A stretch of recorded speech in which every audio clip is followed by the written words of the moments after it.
Europe 1. Le grand direct des médias, Jean-Marc Morandini. Et le fait média du jour, c'est donc la nouvelle saison de The Voice qui se prépare déjà activement en coulisses. Le télécrochet de TF1 reviendra à l'antenne au début de l'année prochaine, mais ça bouge. Alors on va revenir sur tout ce qui s'est passé depuis hier avec vous, Jérôme Ivanichenko. Et tout d'abord, donc, ce nouveau jury. Oui, et un départ d'un des coachs historiques du programme, présent depuis le lancement de l'émission en 2012. C'est donc le départ de Jennifer. Et c'est vous, Jean-Marc, qui avez un peu semé la zizanie, il faut bien le dire.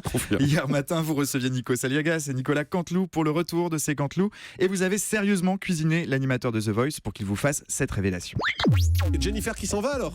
Non, écoutez, vous nous le confirmez? Non, ce que je peux vous dire, qu'elle fera toujours partie de la famille de Voice, qu'elle reste ou qu'elle sorte, comme aux États-Unis d'ailleurs. Mais elle s'en va? Mais vous nous le confirmez ou pas? Je peux pas le confirmer, la chaîne va vous le faire bientôt. La chaîne va nous le confirmer? Bientôt. Va vous confirmer ou pas?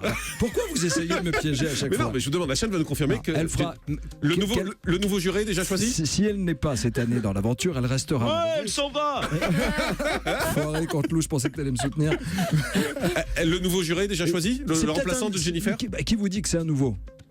C'est peut-être le retour d'un ancien? En tout cas, elle s'en va, vous pouvez nous le dire. Écoutez, elle sera dans la famille de Voice. Elle s'en va. Bon, elle s'en va. Elle s'en va, très bien. Départ de Jennifer, confirmé par Nikos. Bon, fidèle à vos habitudes. Que vous harcelez les invités, c'est Oui, incroyable. Jean-Marc est fidèle à ses habitudes, il ne lâche pas l'affaire. Et vous avez donc obtenu de la bouche même de Nikos la confirmation du départ de Jennifer du jury. Depuis plusieurs jours, c'était une rumeur qui tournait dans les rédactions. En fin de semaine dernière, le magazine Closer croyait savoir que la chanteuse voulait se consacrer à de nouveaux projets, à l'écriture d'un nouvel album, mais aussi au théâtre avec un spectacle pour enfants ou encore au cinéma. Elle tourne actuellement d'ailleurs dans une comédie aux côtés de Brigitte Fossé et d'Ariel Mallet.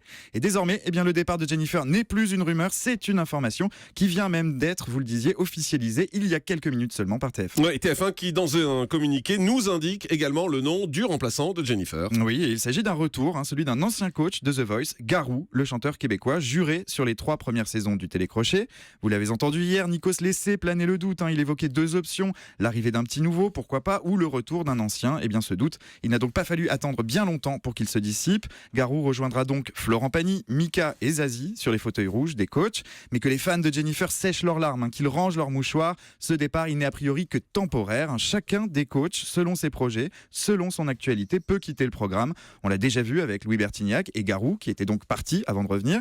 Il faut dire que sur The Voice, l'investissement en temps est considérable. Il est parfois compliqué pour les artistes de concilier une tournée ou l'enregistrement d'un album avec le tournage des primes et le coaching des candidats et les émissions en direct surtout. Et selon nos informations, ce matin, pour Jennifer, il s'agit bel et bien d'une pause. Elle appartient à la grande famille de The Voice et pour longtemps encore promis juré. Alors, quand allons-nous découvrir la nouvelle saison de The Voice? Est-ce qu'on le sait? On le sait plus ou moins. Elle devrait arriver à l'antenne au début de l'année prochaine, probablement au mois de janvier. En tout cas, les tournages des premières auditions à l'aveugle vont d'ailleurs démarrer très bientôt, dans quelques semaines, courant novembre. Une saison 5 avec un petit défi à relever, inverser la tendance en termes d'audience. Bien sûr, The Voice est un programme phare de TF1. C'est un socle d'audience extrêmement solide, au même titre que Koh-Lanta ou Danse avec les stars. Mais la précédente édition a enregistré un petit repli avec une moyenne de 6 600 000 fidèles. C'est tout de même 1 million de moins que les 2 premières saisons. Merci beaucoup Jérôme Ivanichenko. On salue bien sûr Jennifer qui désormais va aller...